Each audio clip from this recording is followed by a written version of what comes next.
harsh Arizona desert, 150 miles from civilization, without any food or water. One individual, with incredible determination to survive, sets out on an impossible journey to save his life. For 8 days, he battles with temperatures as high as 120 degrees and endures the pain of an unforgiving terrain. First walking, then staggering, and finally crawling the last 8 miles of his grueling 150-mile journey. There, lying stripped of clothes, rescuers discovered the badly blistered, bruised, and severely dehydrated body. Hey, we need to get him to the hospital. Oh, look at him. The man had lost over 25% of his body weight to dehydration, a percentage loss that should have been fatal. As the doctors began to examine and treat him, they noted that his lacerations were not bleeding. What's the status? Very serious. He's very dehydrated. His blood keeps being on. However, as the survivor became hydrated through large amounts of fluid, his wounds began to bleed. According to experts, this man exercised little, if any, appropriate survival skills. Yet because of his powerful determination to live, he managed to survive.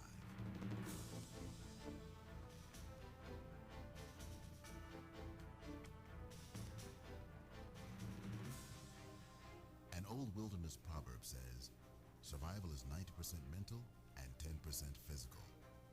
This theory of survival often clashes with popular notions of what survival entails.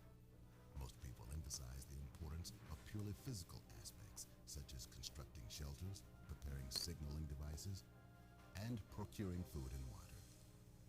While these activities are certainly important, they are nowhere near as crucial as starting out with a strong will to survive. Don't think that simply having a well-equipped survival kit and practiced survival skills is going to save you.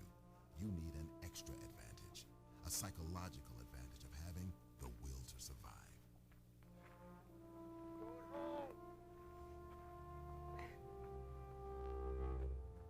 The likelihood of surviving the challenges of being stranded will be greatly diminished unless you have a strong desire to live.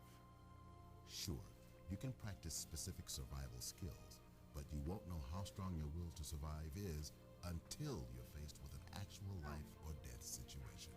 Is anybody there? Can anybody hear me? Can anybody hear me? However, certain steps can be taken to strengthen or reinforce your will to survive. First, you must know the basic needs and priorities of survival. These priorities must be met whether you are at home or stranded in the wilderness after a forced landing. Being prepared for a survival situation will increase your confidence and reduce your psychological stress. By reducing your stress levels, you will enable yourself to better concentrate on your will to survive. In a survival situation, priorities are based on how long you can survive without certain physiological and psychological requirements. The most basic priority for survival is oxygen. Oxygen is crucial. Without it, your survival time can be measured in minutes. In a post-crash survival situation, bleeding is the most common way loss of oxygen can occur. As blood leaves the body, so does the life-sustaining oxygen contained within the blood. The loss of blood can cause unclear thinking and eventually loss of consciousness. Therefore, life-threatening injuries should ultimately have the highest priority. You must be prepared to deal with these types of injuries. Educate yourself on emergency techniques that stop bleeding and learn methods for treating other injuries. Even minor injuries should be treated because the pain from these injuries will only persist and intensify with time. Be aware that pain from injuries, even minor ones, can cause significant stress in an already stressful situation. By becoming knowledgeable with first aid techniques, you will not only increase your ability to cope with injuries and pain, you will increase your confidence level strengthening your will to survive. Because maintaining body core temperature is an essential requirement for survival, shelter becomes an immediate priority. In extremely hot or cold environments, survival time can be measured in hours. With this in mind, it is important to remember when you are in a survival situation, the most immediate shelter you have available is your clothing. It's unfortunate that most pilots dress for the cockpit environment, giving little consideration to the types of environments they will be flying over. The stress caused from being too hot or too cold can wear you down, both physically and mentally. Maintaining the body's core temperature is a survival technique in itself. It may seem like a mundane skill in the everyday world, but in a survival situation, it can be overwhelmingly difficult. Reading books on this subject will help, but should be no replacement for hands-on experience. You must not only learn the skill of building a campfire, you need to practice it. Also, know what's involved in constructing a windbreak, and make a habit of putting extra clothes aboard your aircraft. Wearing and carrying proper clothing and having knowledge about building a fire and creating a basic shelter can greatly reduce the stress associated with temperature. Sharpening up on all of these life-saving skills will empower you to overcome the physical and mental stress created by extreme temperatures. Water is your next essential priority. Without it, you can only expect to survive 3 to 7 days. And because there is no guarantee that you will have suitable drinking water, the water contained in your body may be your only source. Therefore, you must attempt to conserve it by restricting physical activities to the cool of the evening and early morning. An old survival adage is to conserve your sweat, not your water. If you have water, distribute it equally among all survivors and drink as much as you can when you can. It's important to remember, as you become more dehydrated, your brain will become less efficient. As your mind deteriorates, so does your will to survive.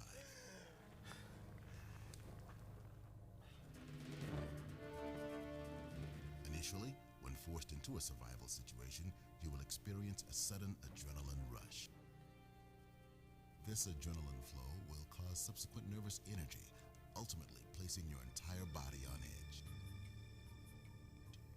In this condition, you are not doing yourself or your co-survivors any favors. An effective survival strategy is to sit down. This will alleviate tension and excitement from the situation, as well as help you and everyone else think more calmly and logically. So after treating injuries and establishing adequate shelter, calm down and rest. Denying yourself adequate rest will simply cause your body to shut down. To help you remember this, think of the word stop. Sit, think, observe, and plan. Whenever you are not sure what to do next, just sit down where you are. Think about specific objectives you are trying to accomplish. Observe any potential obstacles that may lie between you and your objective. Then plan a course of action. This simple checklist can help you avoid wasting valuable energy and resources, allowing you to progress towards your goal in a practical and logical manner. Believe it or not, finding food should be your lowest priority. On the average, a person can go up to 30 days without food. However, if you do have food, eating could have a significant influence on your odds of survival. In regards to hydration, you should attempt to avoid eating unless you have an ample amount of drinking water. You must also concern yourself with the type of nutrition you eat more than the amount. For example, proteins may be good for building muscle, but they require a large amount of water to be digested.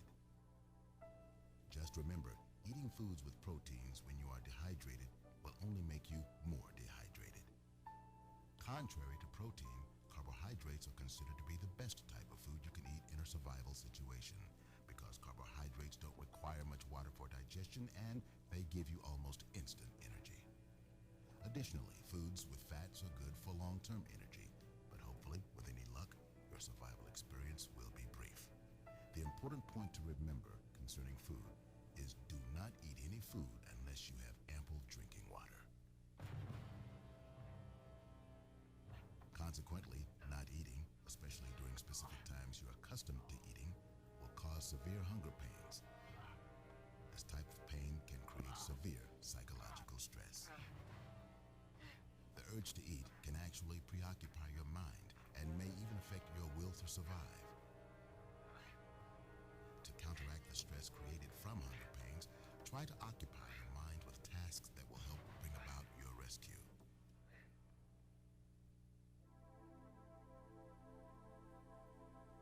Being alone and stranded in a survival situation can be a traumatic experience in itself. But the stress associated with the feeling of being isolated can be a very serious matter. Humans simply need other humans for basic companionship. It is easy to take this interactivity for granted. Communication, physical contact, the exchange of ideas, reassurance, and security are all but lost when we are alone.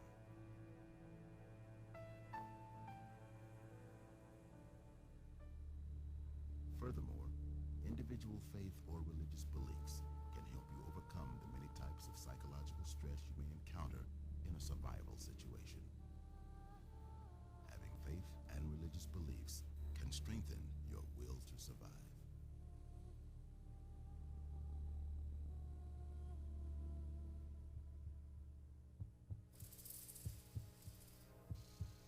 Fear will have a significant influence on your survival attitude.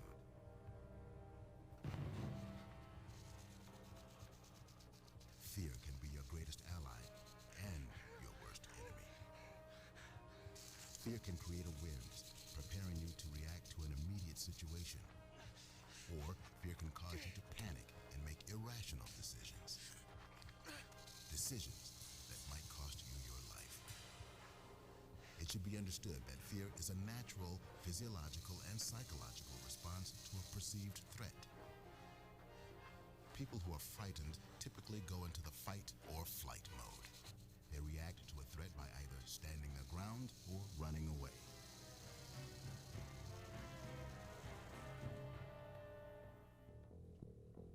Individual reaction to fear may depend more on the person than the situation.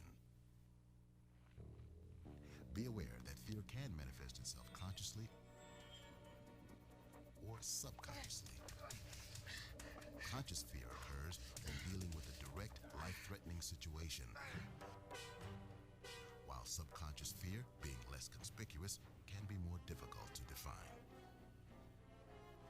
You're scared, you're uneasy, you're apprehensive about the number of dangers out there, like poisonous snakes, hidden predators, and other potential hazards associated with an unfamiliar environment. This type of fear can easily escalate into a full-scale panic. Panicking will cause you to make poor decisions that could endanger your life. If you are going to combat fear, you must first realize when you are frightened. Here are some common signs and symptoms of fear. Quickening of the pulse, dilated pupils, perspiration on the palms of the hand, dryness of the mouth, and a feeling of butterflies in the stomach. Only when you admit to yourself that you are frightened can you take positive action to conquer your fear. This is why survival training makes all the difference. Adequate survival training will not only prepare you to survive after a forced landing, but it will give you the confidence that you need to strengthen your will to survive. When you ask most pilots about applying their survival skills, they will probably state, well, I won't be out there that long, or I'll file a flight plan and make sure that my ELT is activated. They're sure to find me. This response is one of denial, a denial that stems from a pilot's own fear. An effective means of conquering this fear can be as simple as packing a survival kit. By being prepared, you are admitting to yourself the possibility of being faced with a survival situation. More importantly, you will have a greater sense of control should an unlikely event occur. Knowing what to do, when to do it, and how to do it can provide the skills needed to survive the most unfortunate of circumstances. All of these methods, together, will strengthen and enhance your psychological state of being, your mindset, and your will to survive. Oh, it's hot sand. Oh. Most survival skills are based on common sense. Always expect the unexpected. With proper training, preparedness, and confidence, you can prepare yourself for the unknown. You can prepare yourself against all odds. You can prepare yourself to survive.